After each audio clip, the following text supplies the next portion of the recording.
กองประชุมว่าด้วยการร่วมมือ2ฝ่ายประจำปี 2025ระหว่างกระทรวงป้องกันความสงบของสาธารณรัฐประชาธิปไตยประชาชนลาวและกระทรวงภายในกัมพูชา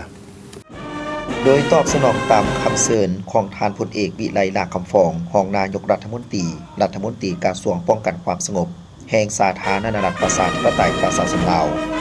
คณะผู้แทนขั้นสูงกระทรวงภายในแห่งราชอาณาจักรกัมพูชานำโดยท่านอภิสันติบัณฑิตโสสงขาร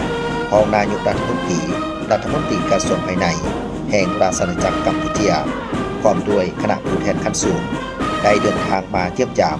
สันทวไมตรีสาธารณรัฐประชาธิปไตยประชาชนลาวอย่างเป็นทางการในระหว่างวันที่23 26 มีนาคม 2025พร้อมทางเข้าร่วมกองประชุมว่าด้วยการร่วมมือ2ฝ่ายประจำปี 2025ระหว่างกระทรวงป้องกันความสงบลาวและกระทรวงภายในกัมพูชาที่จัดขึ้นวันที่25 มีนาคม 2025นี้พิธีต้อนรับยามเป็นทางการได้จัดขึ้นที่กระทรวงป้องกันความสงบโดยการต้อนรับของท่านพลเอกวิไลลาภคำฟองรองนายกรัฐมนตรีกระทรวงป้องกันความสงบลาวจากนั้นท่านพลเอกวิไลลาภคำฟองและท่านอภิสันติบัณฑิตโสสงขลาได้เข้าร่วมเป็นประธานกองประชุมร่วมมือ2ฝ่ายประจำปี 2025โดยมีคณะผู้แทนขั้นสูงของกระทรวงป้องกันความสงบลาวและคณะผู้แทนขั้นสูงกระทรวงภายในกัมพูชาพร้อมด้วยนายตำรวจขั้นสูงจากแขวงที่มีสายแดนติดจอดกันของ2ประเทศรวมมีแขวงจำปาสักและแขวงอัตตปือของสาธารณรัฐประชาธิปไตยประชาชนลาวและแขวงสะตึงแต่งแขวงรัตนกิรีและแขวงพระวิหารของราชอาณาจักรกัมพูชาเข้าร่วม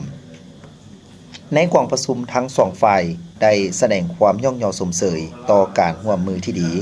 ระหว่างเจ้าหน้าที่ที่เกี่ยวข้องในทุกระดับเว้ารวมเว้าเฉพาะแม่นการประสานสมทบจัดตั้งปฏิบัติแผนการร่วมมือประจำปี 2024ที่ผ่านมาการแลกเปลี่ยนบทเรียนของคณะผู้แทนกรมกองวีซ่าเฉพาะในคงเขตเวียกงานตำรวจกวดคนเข้าออกเมืองการร่วมมือช่วยเหลือพลเมืองกัมพูชาที่ถูกหลอกลวงเข้าไปเฮ็ดเวียกอยู่เขตเศรษฐกิจพิเศษสามเหลี่ยมคำแขวงบัวแก้วจำนวน16คนการมอบหับรถที่ถูกลักมาแต่กัมพูชาคืนให้กับเจ้าของเดิมนอกนั้นทั้งสองฝ่ายยังได้ร่วมมือสนับสนุนช่วยเหลือซึ่งกันและกันในเวทีภาคพื้นสากลและอาเซียนเพื่อญาติแยงผลประโยชน์มาสู่ประชาชนสองชาติลาวกัมพูชาการร่วมมือดังกล่าวได้ประกอบส่วนสำคัญเข้าในการหัดแน่นสายพัวพันมิตรภาพระหว่าง2กำลังป้องกันความสงบลาวกัมพูชาให้นับมือดีขึ้นพร้อมเดียวกันนี้คณะผู้แทนขั้นสูงทั้ง2ฝ่ายยังได้ร่วมกันพิจารณาและตกลงเป็นเอกภาพกัน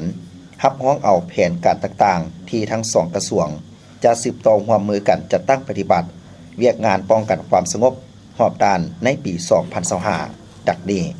1. สืบต่อร่วมมือสกัดกั้นทุกการเคลื่อนไหวของพวกคนบ่ดีที่หวังทำลายม่างเพระบอบการเมืองของทั้ง2ประเทศลาวกัมพูชาบ่ให้พวกคนบ่ดีนำใช้ดินแดนของประเทศหนึ่งเพื่อไปก่อความบ่สงบอยู่อีกประเทศหนึ่ง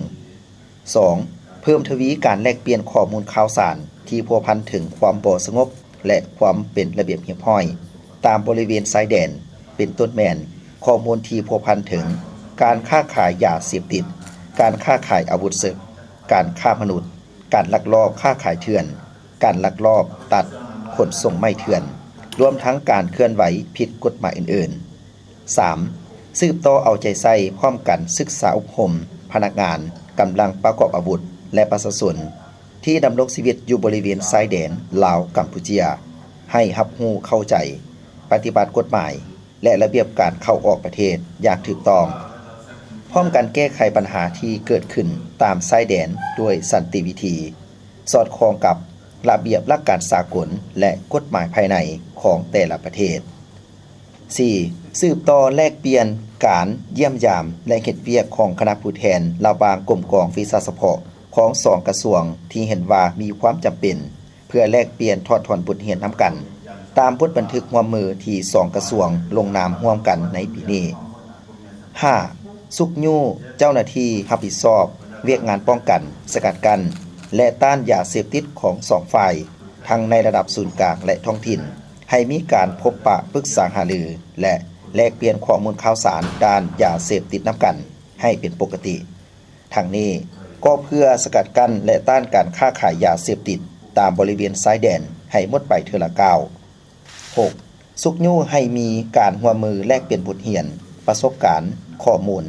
และสภาพการเคลื่อนไหวที่พัวพันถึงการลิ่นการพนันออนไลน์การซ่อโกงทางโทรคมและการกระทำผิดทางอินเทอร์เน็ตอื่นๆอยู่2ประเทศ 7. สุกยู่การจัดตั้งปฏิบัติการโอนตัวผู้ถูกตัดสินลงโทษตามการตกลงเห็นดีของรัฐบาลของทั้ง2ประเทศโดยให้มีการปรึกษาหารือเวียกงานและวิธีการละเอียดเกี่ยวกับเวียกงานดังกล่าว 8. สุกยู่เจ้าหน้าที่ของเมืองแขวงและด่านของ2ประเทศให้มีการพบปะปรึกษาหารือเพื่อแลกเปลี่ยนสภาพการต่างๆนำกันพร้อมกันสกัดกั้นและแก้ไขปรากฏการณ์ย่อท่อที่เกิดขึ้นตามบริเวณชายแดนของ2ประเทศให้ทันการในโอกาสเดียวกันนี้ทานพลเอกวิไลลาคำฟองรองนายกรัฐมนตรีกระทรวงป้องกันความสงบแห่งสาธารณรัฐประชาธิปไตยประชาชนลาวและท่านอภิสันติบัณฑิตชสงขลารองนายกรัฐมนตรีกระทรวงภายในแห่งราชอาณาจักรกัมพูชาได้ลงนามในบทบันทึกว่าด้วยการร่วมมือระหว่างกระทรวงป้องกันความสงบแห่งสาธารณรัฐประชาธิปไตยประชาชนลาวและกระทรวงภายในแห่งราชอาณาจักรกัมพูชาประจำปี 2025 เพื่อเป็นบ่อนอิงให้แก่ภาคส่วนที่เกี่ยวข้องของทั้ง2กระทรวงร่วมมือกันจัดตั้งปฏิบัติให้มีผลสำเร็จตามคาดหมาย